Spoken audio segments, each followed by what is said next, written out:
Bonjour et bienvenue dans Daniel 11 sur 7. Nous allons reprendre là où nous nous sommes arrêtés avec le roi du Nord qui gagne du pouvoir grâce au miracle trompeur décrit dans Apocalypse 13 et qui reçoit l'adoration et l'influence des puissances séculières et religieuses du monde entier. Il semblera que rien ne pourra s'opposer à son règne. En parlant de la papauté à cette époque, Jean l'Apocalypse décrit l'attitude de la papauté. Dans Apocalypse 18 sur 7, il est dit « Autant elle s'est glorifiée et s'est livrée au luxe, autant donnez-lui de tourments et de douleurs. Car elle dit en son cœur, je suis assise en reine, je ne suis pas veuve, et je ne verrai pas de deuil. » Ce verset nous donne un aperçu de la perspective du roi du Nord, car il reprendra à nouveau le contrôle du monde et, ce faisant, il défera tout ce que la réforme protestante a accompli. Ce sera la guérison de la blessure mise en évidence dans l'Apocalypse.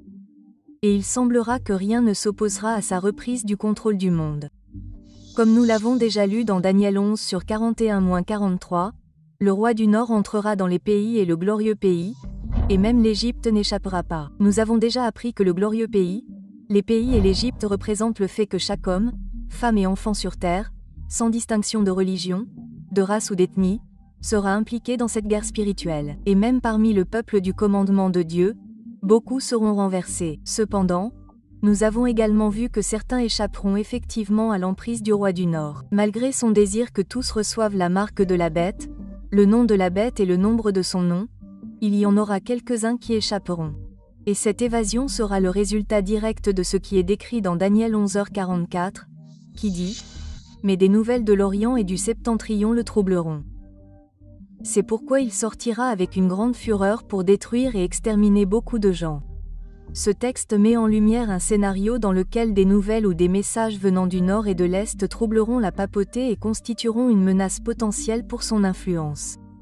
Nous avons établi que le thème central de la guerre moderne entre le roi du Nord et le roi du Sud est centré sur le culte. Cela signifie donc que, quelles que soient ces nouvelles, elles doivent nécessairement être impliquées dans la lutte contre les principes, les idéologies et les doctrines du romanisme. Encore une fois, nous devons comprendre ce que ces nouvelles auraient signifié pour Daniel. Et pour ce faire, nous allons nous référer au livre d'Ésaïe 52 sur 7, qui dit « Qu'ils sont beaux sur les montagnes, les pieds de celui qui apporte de bonnes nouvelles, qui publie la paix, de celui qui apporte de bonnes nouvelles de bonheur, qui publie le salut, qui dit à Sion, ton Dieu règne. » Nous trouvons une utilisation similaire de l'imagerie dans Romains chapitre 10 qui parle de l'évangile de paix et de la bonne nouvelle de bonnes choses. Ces nouvelles représentent manifestement la proclamation de l'évangile du salut à l'humanité. Et plus particulièrement dans le contexte de la fin des temps, nous trouvons une proclamation spéciale de l'évangile appelée l'évangile éternel. Et ces nouvelles ne sont autres que les messages des 3 anges trouvés dans Apocalypse 14, qui servent d'avertissement à toute nation, tribu, langue et peuple, afin qu'ils craignent Dieu et non les hommes. Babylone, également connue sous le nom de roi du Nord, est tombée, et si quelqu'un reçoit la marque de la bête ou le nom de la bête, Dieu infligera le châtiment que les hommes essaient d'infliger aux autres hommes.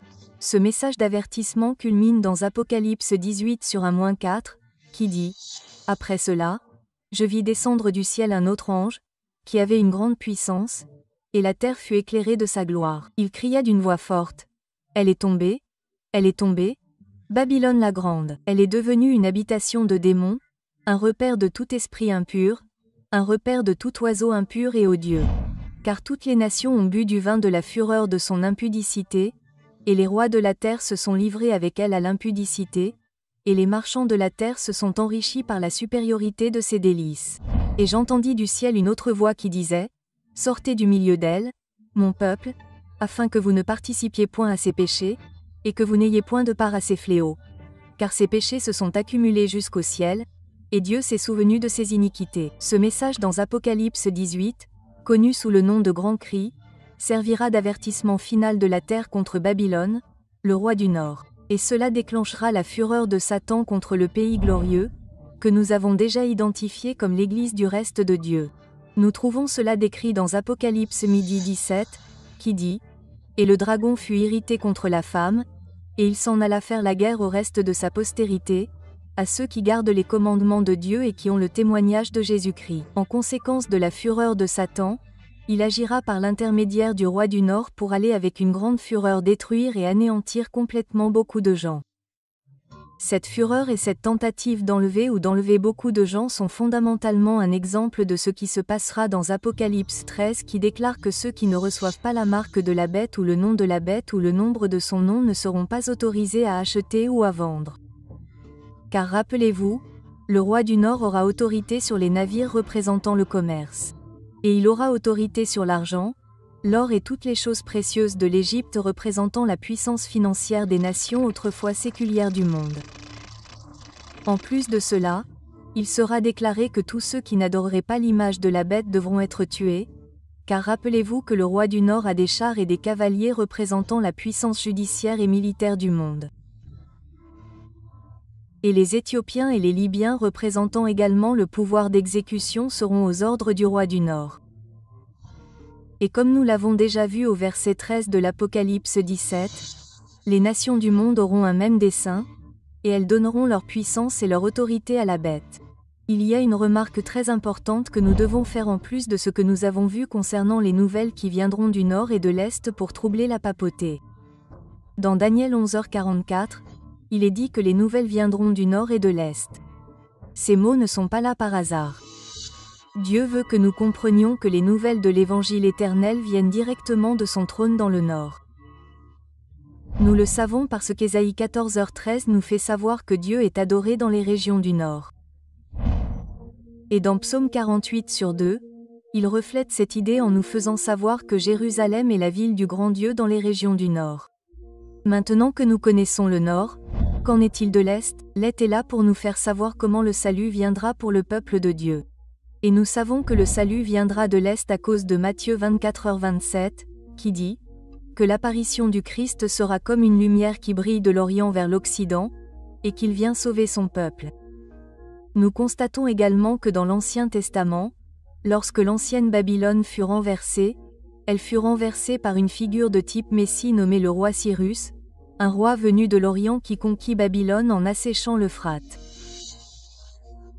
Cette imagerie est réitérée dans Apocalypse 16h12 qui évoque le renversement final de la Babylone spirituelle moderne en déclarant que le sixième ange versa sa coupe sur le grand fleuve Euphrate et que ses eaux tarirent afin que le chemin des rois de l'Orient soit préparé.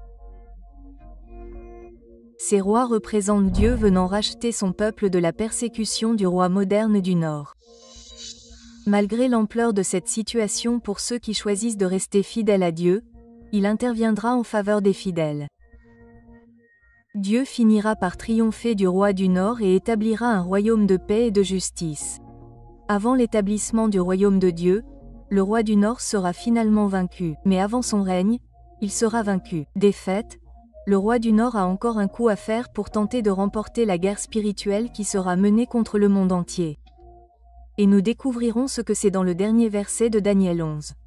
J'espère vous revoir pour la conclusion.